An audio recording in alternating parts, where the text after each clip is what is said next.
I've recently read 3 books, all of which I'm glad I read, and all of which have the same fatal flaw. They're all constructed around a faulty premise. A Poison Like No Other, How Microplastics Corrupted Our Planet and Our Bodies, by Matt Simon, is a book about the absolutely catastrophic impacts of plastic. The book describes how micro and nanoplastics are everywhere.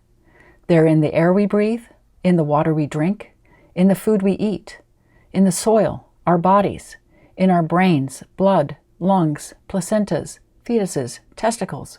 Everywhere researchers have looked, they've found plastic. In the bodies of every living being on the planet, including plants.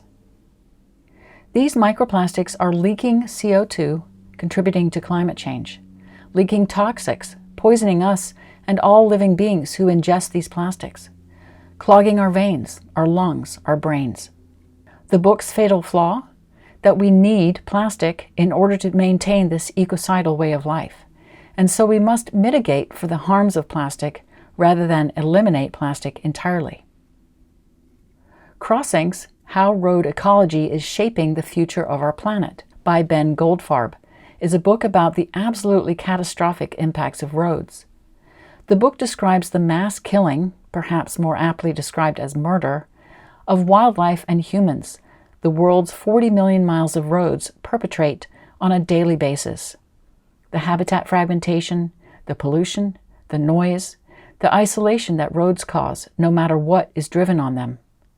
It is an entire book about the nightmare that is roads for all living beings on the planet. The book's fatal flaw? That we need roads in order to maintain this ecocidal way of life, and so we must mitigate for the harms of roads rather than eliminate roads entirely. Cobalt Red, How the Blood of the Congo Powers Our Lives, by Siddharth Kara, is a book about the absolutely catastrophic impacts of mining, particularly cobalt, but also copper, in the Democratic Republic of the Congo, DRC. The book describes in devastating detail the destitution of the lives destroyed by cobalt mining, the drudgery, slavery, pollution, health impacts, environmental ruination, the horrors that one can barely believe but are real, all to supply materials for our tech gadgets and electric vehicles. The book's fatal flaw? That we need this technology in order to maintain this ecocidal way of life, and so we must mitigate for the harms caused by mining rather than eliminate mining entirely. In each case, the author has written a book describing why plastic, roads, and mining are untenable for a future of life on planet Earth. In each case, the author excuses and rationalizes the very thing he's written an entire book explaining why they cannot be excused, cannot be rationalized. It is truly astonishing. In A Poison Like No Other, Simon writes, "Plastics aren't going anywhere. They're just too useful and too omnipresent. And even if a virus killed every human next week, our plastic would still decay and flush out to sea and take to the air until one day, a long time from now, it will all have decomposed as far as it can go, wrapping the planet in a perpetual nanoplastic haze. But there are ways to at least thin that haze by slowing the emission of plastics of all sizes." In one paragraph, Simon manages to explain why any new plastic added to the plastic already in the environment is a disaster, and simultaneously suggest that we can somehow reduce the impacts by slowing the emission of plastics. No, all new plastic added to the existing plastic in the world will add to the haze. Slowing the emission of plastics is better than not slowing it, but Simon's book lays out a compelling case for why we need to entirely eliminate plastic, and then he concludes that we should slow emissions of plastic, thus compounding the plastic pollution, just a bit more slowly. This is like the people who think that by slowing CO2 emissions we can mitigate climate change. No, CO2 emissions are cumulative, like plastic in the environment is cumulative. Anything but zero emissions makes the problem worse. Slow is better than fast, but zero is the only acceptable answer to how much plastic should we continue to make, just like zero is the only acceptable answer to how much CO2 is acceptable to emit from burning fossil fuels and destroying the land. Zero. Simon notes that in the grand scheme of human existence, it wasn't that long ago that we got along just fine without plastic. He's so close to seeing that we could exist without plastic again. And then he ruins it by saying, there's a path in which we rein in single-use packaging, fix the busted economics of recycling, and get a microfiber filter in every washing machine. Reining in single-use plastics? Get a microfiber filter on every washing machine? Sure, that's better than nothing, but will do little in the big scheme of things. Recycling, we now know, is a farce. It is downcycling, not recycling, and it essentially turns macroplastic into micro and nanoplastic at incredible rates. New research shows recycling may actually be the #1 source of microplastic, greater even than clothes and tires, which were the #1 and 2 sources when Simon wrote his book. Using less plastic would be great. And the only conclusion a sane person can draw after reading Simon's book is that zero plastic is what we should be aiming for. Anything more than zero is not acceptable. In Crossings, Goldfarb writes, "A thing is right," Aldo Leopold famously wrote in his Call for a Land Ethic, "when it tends to preserve the integrity, stability, and beauty of the biotic community. By that standard, roads are the wrongest things imaginable, agents of chaos that shatter biotic integrity wherever they intrude." Like Simon, Goldfarb is so close to seeing that roads are so wrong that we could and should eliminate them. The future will be small, local, and low-tech. It has to be, because large, global, and high-tech has pushed us into catastrophic ecological overshoot, is entirely dependent on fossil fuels, and is destroying the biosphere. That way of life cannot last. So the roads we've built as part of a large, global, and high-tech way of life will soon become mostly useless. There are 40 million miles of roads on Earth today, and as Goldfarb writes, more than 25 million miles of new road lanes will be built worldwide by 2050, many through the world's remaining intact habitats, a concrete wave that the ecologist William Lawrence has described as an infrastructure tsunami. The existing roads are a catastrophe. Building more roads will only compound that catastrophe. The author writes, "The allure of the car is so strong that it has persuaded Americans to treat 40,000 human lives as expendable each year. What chance does wildlife have?" A half-century ago, just 3% of land-dwelling mammals met their end on a road. By 2017, the toll had quadrupled. It has never been more dangerous to set paw, hoof, or scaly belly on the highway. More birds die on American roads every week than were slain by the Deepwater Horizon oil spill. How can someone write these words and conclude anything but that roads must be eliminated?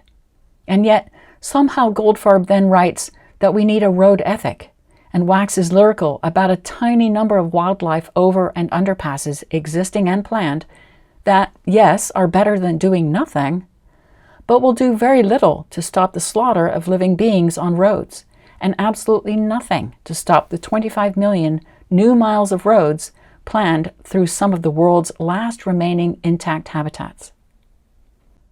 Cars are terrible for the environment, no matter what powers them. The roads they are driven on are terrible for the environment. Goldfarb's book makes this crystal clear. How does he not conclude that we need to eliminate roads? It's so obvious we must. Humans have been driving cars for only about 135 years. Obviously, we drove horse and donkey-pulled carts on roads for millennia before cars were invented. There were far fewer roads.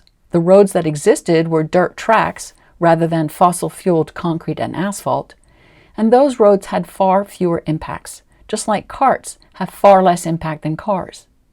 Perhaps most important, human population was far, far lower, so the overall impact of the roads that existed before industrial civilization was correspondingly lower. The only conclusion a sane person can draw after reading Goldfarb's book is that zero new roads and dismantling existing roads is what we should be aiming for, along with a phase-out of cars and trucks. Anything else is unacceptable. In Cobalt Red, Kara writes, since about 1/4 of CO2 emissions are created by vehicles with internal combustion engines, the expansion of battery-powered transportation provides the only solution. Not only is this false, it displays a stunning lack of imagination on the part of Kara. Again, humans have been driving cars for only about 135 years, out of our 300,000-year existence on Earth. We've had cobalt-containing lithium-ion batteries for only about 40 years. This ecocidal way of life is so alluring, so pervasive, so addicting, that we, and Kara specifically, simply cannot see out of the prison it is holding us in. If we cannot even imagine a life without cars, without batteries, without technology, then we have absolutely no hope of stopping or even slowing the destruction of our only home. Cobalt Red is primarily about the desperation of artisanal miners, adults and children, in the DRC. It describes an industry that treats people as cogs in a machine and throws them away casually. The author quotes a local named Sammy, who lives near one of the cobalt mines. Imagine if a mining company came to the place where you live and they kick you out. They destroy all your belongings except whatever you can carry in your own hands. Then they build a mine because there are minerals in the ground, and they keep you out with soldiers. What can you do if there is no one to help you? They kicked us from our homes. We lived on that land for 3 generations before the mining companies came. We grew vegetables and caught fish. They threw us out, and now we cannot find enough food to feed our families. The book is secondarily about the devastating environmental impacts of mining. These impacts occur whether it is men in machines or children with pickaxes and rocks in their hands doing the mining. The end result is the same: land, air, water, and natural and human communities destroyed. The author writes, "A thick cloud of fumes, grit, and ash suffocates the land. Sky and earth meet vaguely above the hills at some obscure and unattainable frontier. Villages along the road are coated with airborne debris. Children scamper between huts like balls of dust. There are no flowers to be found, no birds in the sky, no placid streams, no pleasant breezes. The ornaments of nature are gone. All color seems pale and unformed. Only the fragments of life remain. This is Lualaba province, where cobalt is king." Mining for the materials to make everything from our gadgets to our cars, materials to make roads, to make plastic, materials to create the things we all take for granted every single day, is destroying the planet. The author notes, "We would not send the children of Cupertino to scrounge for cobalt in toxic pits, so why is it permissible to send the children of the Congo? Here in the US, we don't allow children to work in mines. But we do allow men driving massive mining machines to destroy the land that the families of nearby children have foraged on for generations, to create air pollution that nearby children will breathe, to stack or dam toxic tailings, contaminating the soil and water for eons, soil and water the children need to survive and grow up healthy. We allow mining companies to, quote-unquote, take golden eagles and pygmy rabbits and other endangered and threatened species, to destroy the homes of wild beings who are just trying to raise their own children on land that holds the same materials the children in the Congo mine with their bare hands." Kara concludes that if major technology companies, EV manufacturers, and mining companies acknowledged that artisanal miners were an integral part of their cobalt supply chains and treated them with equal humanity as any other employee, most everything that needs to be done to resolve the calamities currently afflicting artisanal mining would be done. Yes, helping the artisanal miners would be better than nothing. Stopping the child trafficking, the sexual assaults, the sickness, the injuries, the penury, and the deaths is critically important. But that won't stop the mining. That won't stop the pollution and environmental devastation that mining causes. The only conclusion a sane person can draw after reading Kara's book is that zero artisanal mining is what we should be aiming for. An especially perceptive, sane person reading his book will conclude that zero mining should be the real goal. Anything else really is unacceptable. The faulty premise behind all three of these books is that this ecocidal way of life can and should continue. This is false. It can't. It shouldn't. Ultimately, of course, it won't. Not only are these books connected by the stunning lack of understanding by their authors of the implications of their own work, they are also connected in that they describe just three of the many devastating implications of modern life. One can imagine 1,000 books just like these about every aspect of modern life we take for granted.